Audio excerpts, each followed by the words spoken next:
Everybody. Thank you, everyone.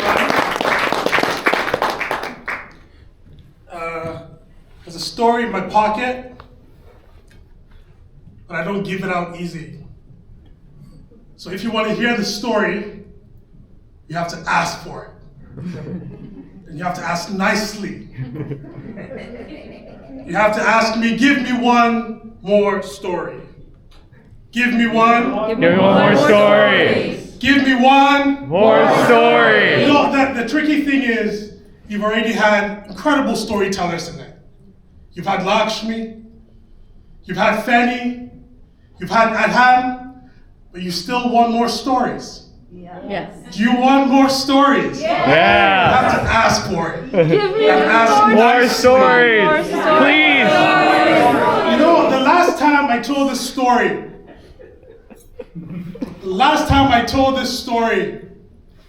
when I was leaving the auditorium, I got kidnapped. And my bones were stolen and baked and ground into flour and used to bake the most beautiful bread you'll ever taste. So if you want this story, you have to ask for it. And you have to ask nicely. Give me more stories. See, the last time I told this story, oh boy, my skin was taken off my body and used to make the finest leather. So if you want this story, you have to ask for it. And you better ask nicely.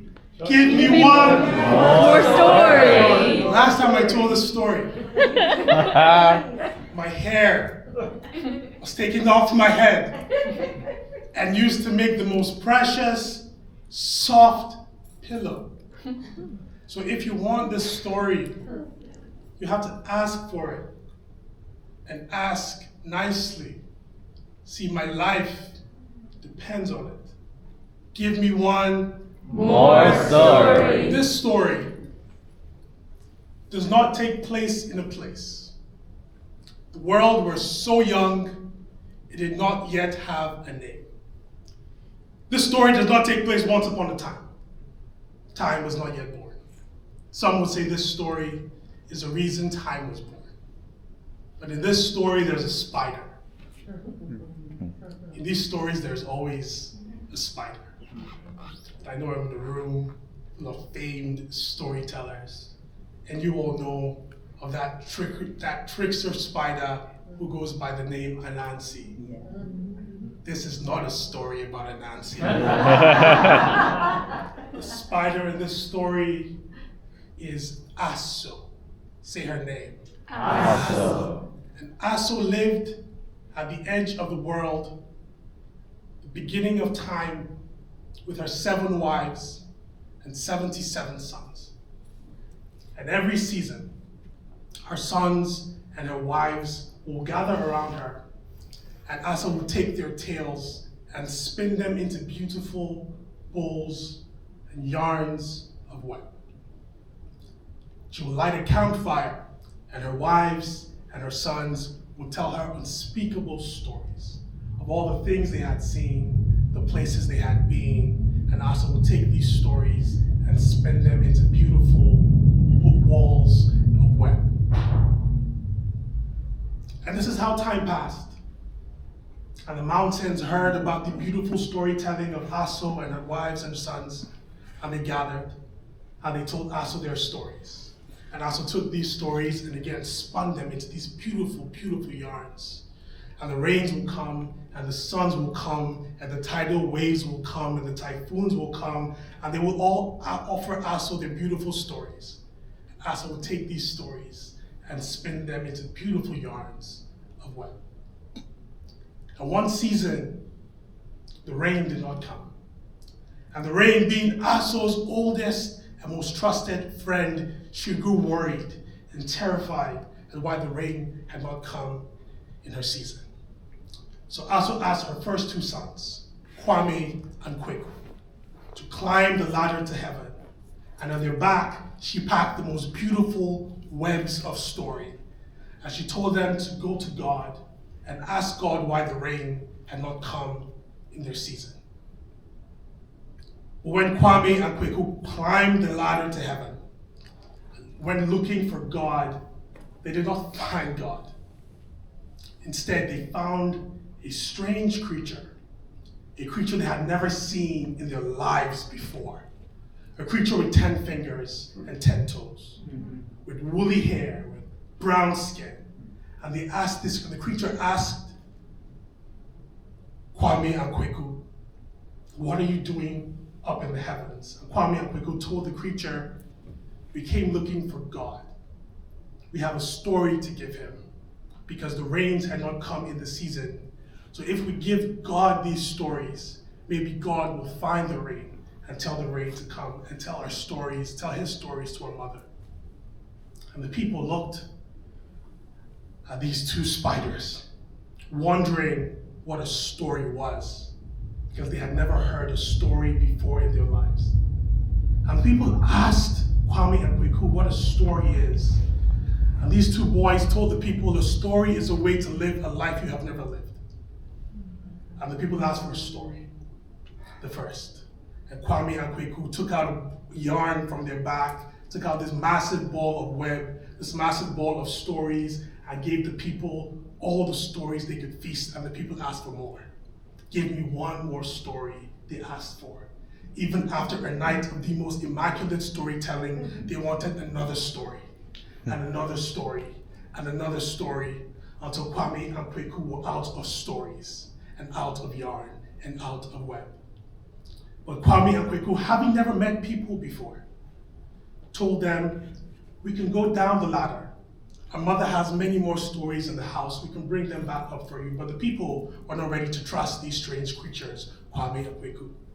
So the people kept one son and told the other son to go back to their mother and bring up more stories. And when they went down to the ground, the boy told their mother what had happened to his brother. And the mother, never knowing people, gave her son more stories and sent more sons and more stories. And they went up the ladder and gave the people more stories and more stories and more stories. And still the people asked and asked and asked for more stories. And so the stories came. And the people kept the sons and took the stories, knowing that the only way they could get more stories is if they could keep more sons, until Asa was out of stories and out of sons. Sitting beside the fireplace with her 7 wives, she mourned, she cried, wondering what she could do to get her sons back. And so she climbed the ladder and went up to the sky, and seeing the people, these strange creatures that she had never met before in her lives, she told them that she was out of stories and out of sons. So the people did what the people always did. The people struck a bargain. And they told Asa to go back into the ground, but this time spin a web so large that it covered the entire world. And when it was time, all she had to do was stand at the corner of the palm tree and call out to them. And they would drop her sons, one by one and one by one, back into the earth. And so Asa, never meeting people, did the same thing. She went down to the earth, stood on top of a palm tree, spun a web so large that it covered the entire earth, and called out to the people. And she went back home with her wives, waiting for her sons. And she heard a tingling on her web, hoping that her sons were being thrown down from the sky one by one. She ran out to the web that covered the entire world, but she did not see her sons. She saw the people. They had used her web to jump down from the heavens and escaped into the earth. And the people, one by one, fled the sky and came down to the ground, and they ran straight into Asa's house. They looked for the stories anywhere they could find. "Give me one more story," they asked. "Give me one more story," they asked. "Give me one more story," they asked. They took the legs of her wives, broke them, took the stories from their ribs. "Give me one more story," they asked. "Give me one more story," they asked. Took the mouths of her wives, opened them, pulled out a story from her throats. "Give me one more story," they asked. They asked, they asked, and they took. And when all the stories were gone, they flung to all the far corners of the earth. In libraries, in Toronto, the Toronto storytelling community. They flung all the way down to India, They flung all the way down to Japan. They flung all the way down to all the corners of the earth, looking for more stories. And left Aso looking for her sons. When Aso went back home, she saw that her wives had broken hands and broken feet and broken mouth. Taking all that was left of her wife, she took one hand and put them on her waist, on the other hand, and put her on the chest. And this is why when you see the spider, she has 8 fingers, 1 for each of the wives that she had lost.